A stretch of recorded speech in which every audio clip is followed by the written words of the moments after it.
I'm Toby Purser, and I'm conductor of the Orion Orchestra, which is lucky enough to take part in A Night Under the Stars. This year is the 12th year of A Night Under the Stars, and each year the event has grown and developed, and now our sort of favourite venue, our venue of choice, is the Royal Festival Hall, where we'll be appearing this year. We've got a programme which I'm pleased to say is not overly jingoistic or flag waving, but what it is very considerate, and it celebrates many of the best things about Britishness, and about celebrating who we are, and through who we are, also reflecting on people who are less fortunate than us.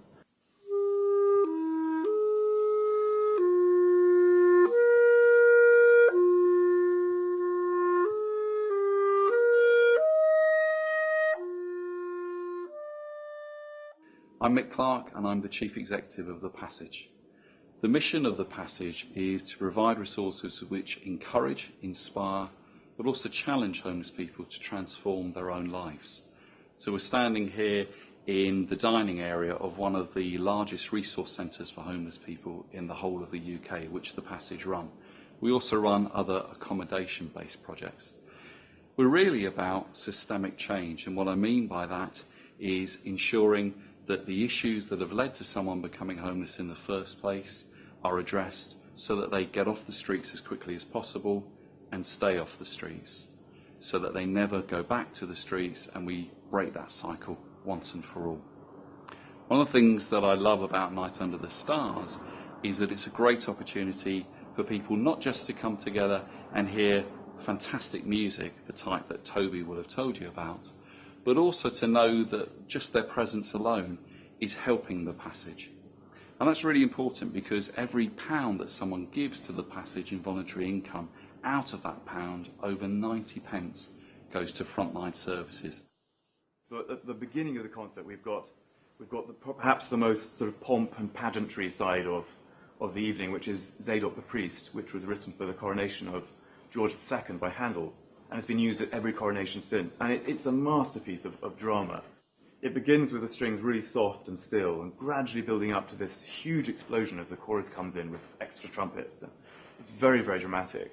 And on the other hand, we have much more retrospective and thoughtful pieces, such as Elgar's Cello Concerto, which is the real central work in our programme. And we're incredibly lucky to be joined on stage by one of the greatest living British cellists, Julian Lloyd Webber.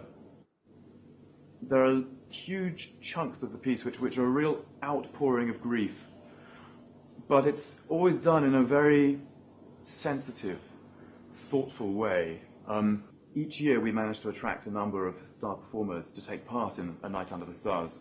And this year we're exceptionally lucky to have Tasman Little, who, very appropriately for the Jubilee year, was actually nominated for an OBE on the Queen's Jubilee Honours List.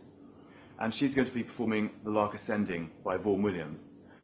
It's a very evocative and atmospheric work, one which I think is rightly regarded as one of the nation's favourite works.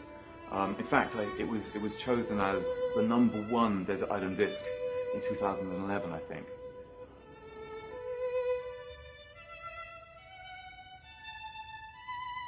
I'm Andrew Hollingsworth. I'm the Business Director of The Passage. In recent years, the level of government support has started to decline in line with other public expenditure cuts generally, and so fundraising is becoming increasingly important.